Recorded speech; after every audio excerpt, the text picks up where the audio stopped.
All right, I'm late. It's like an hour and a half before kickoff now. Really should have gotten something up before now, but better late than never. We are an hour and a half away from defining our season. Week 5, we play the Rams at home on the short week, and I think we're going to know everything that we need to know about this team in about 5 hours. Period.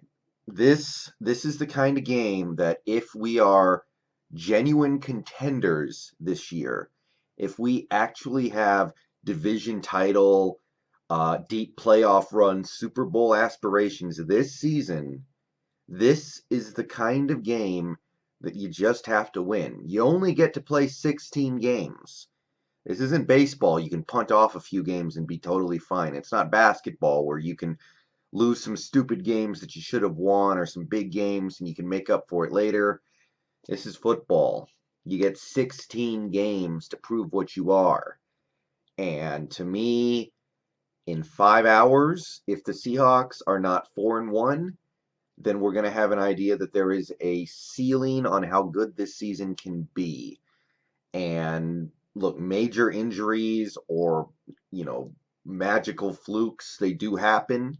I'm not ruling it out, but realistically, I think this is the kind of game that you have to win if you want to be considered a genuine contender.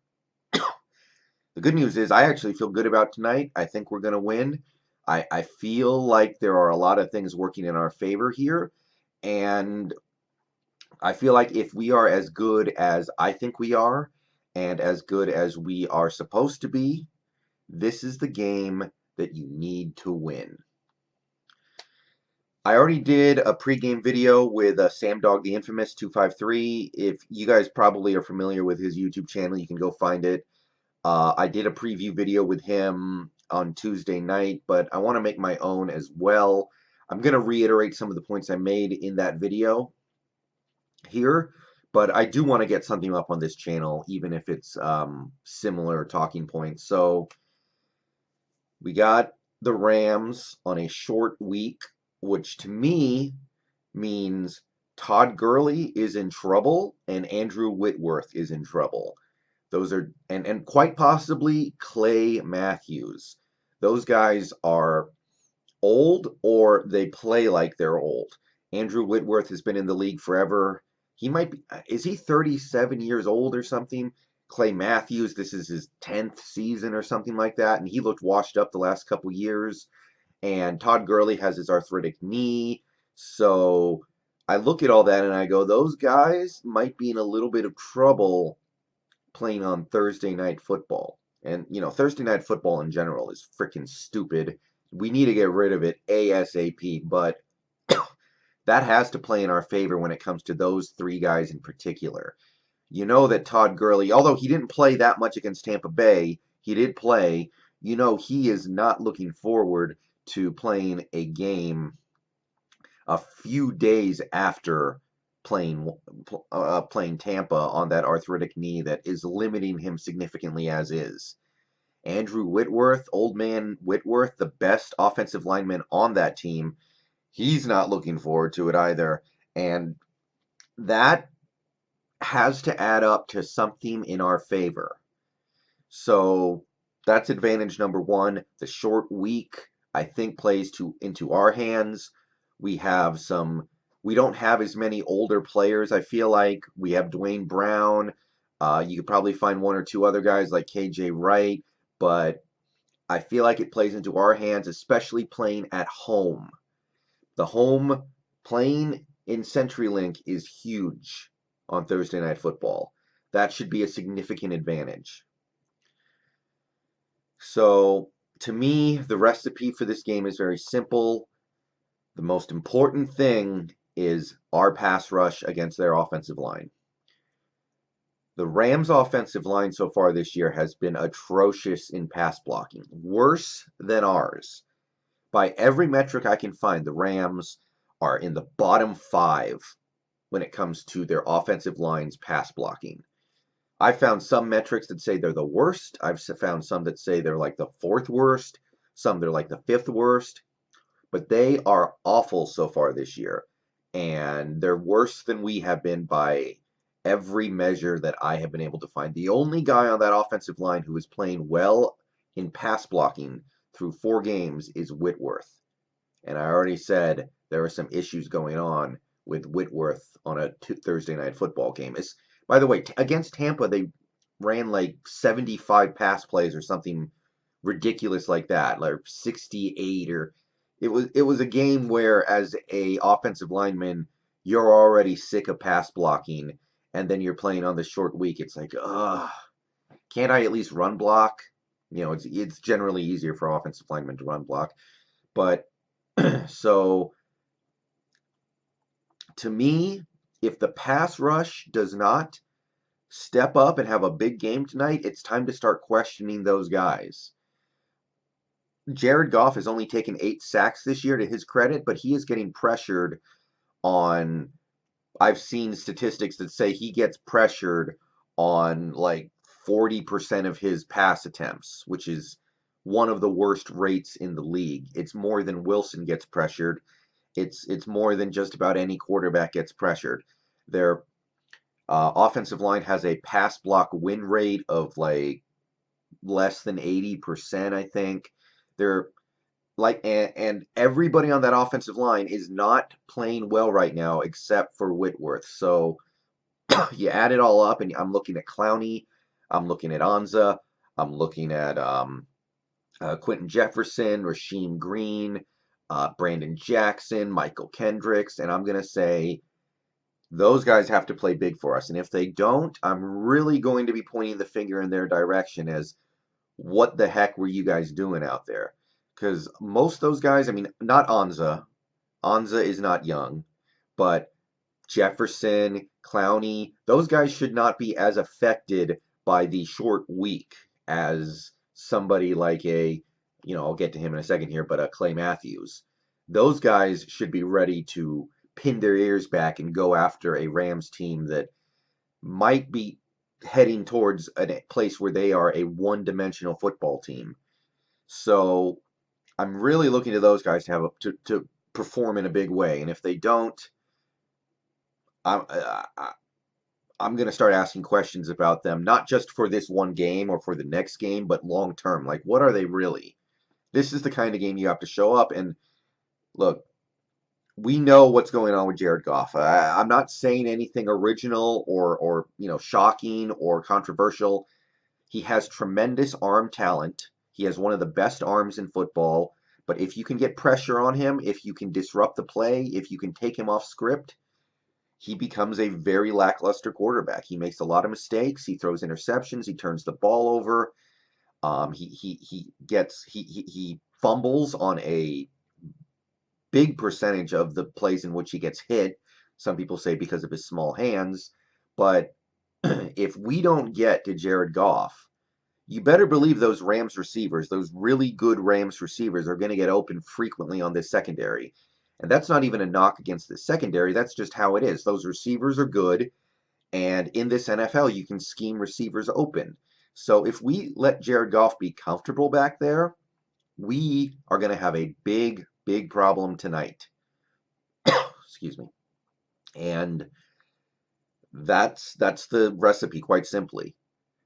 And if we get pressure, I'm telling you, Shaquille Griffin, who has been playing great through 4 games, those great plays that he's made so far are going to start turning into interceptions. He's breaking on the ball. He's getting his hands on the ball. When we start to get real pressure on the quarterback, he's going to turn those pass knockdowns into interceptions. And we're all going to like him a whole hell of a lot more than we do. And I like him a lot. I think through 4 games, he's been one of the best players on the team. So that to me is by far the most important thing. When we have the ball, I got to say I'm concerned about the tackles tonight.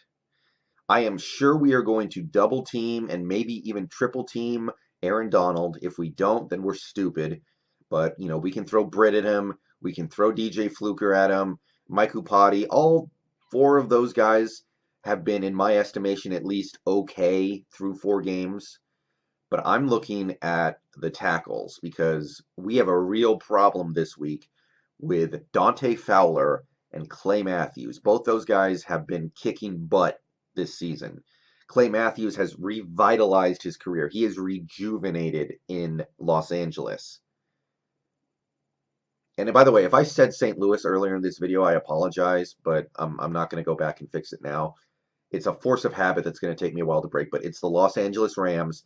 He is rejuvenated in LA, and through 4 games, he has 5 sacks and 16 hits on the quarterback.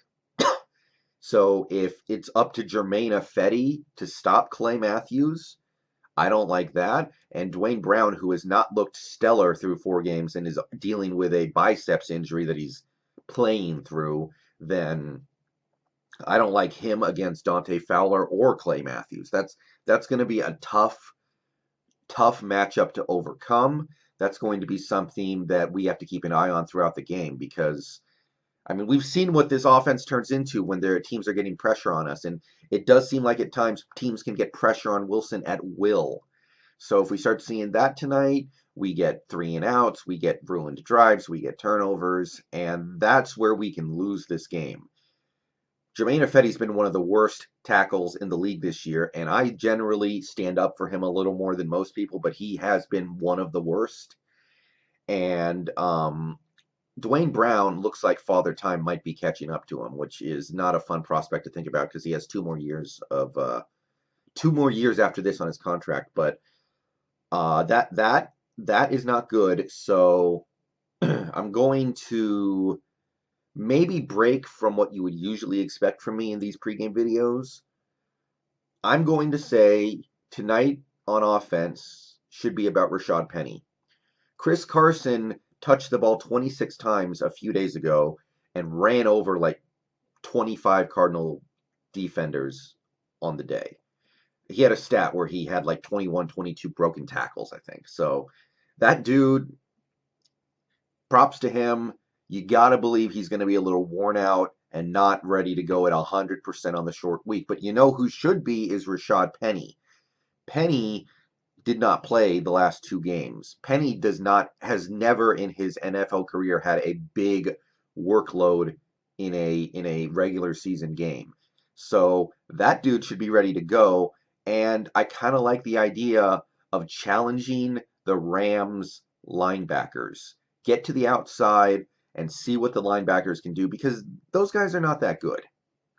Those guys, they're other than Clay Matthews, who, like I said, is rejuvenated and he's mostly a pass rusher. Those linebackers, they don't do much for me. I don't see them being able to keep up if we keep pounding them on the outside.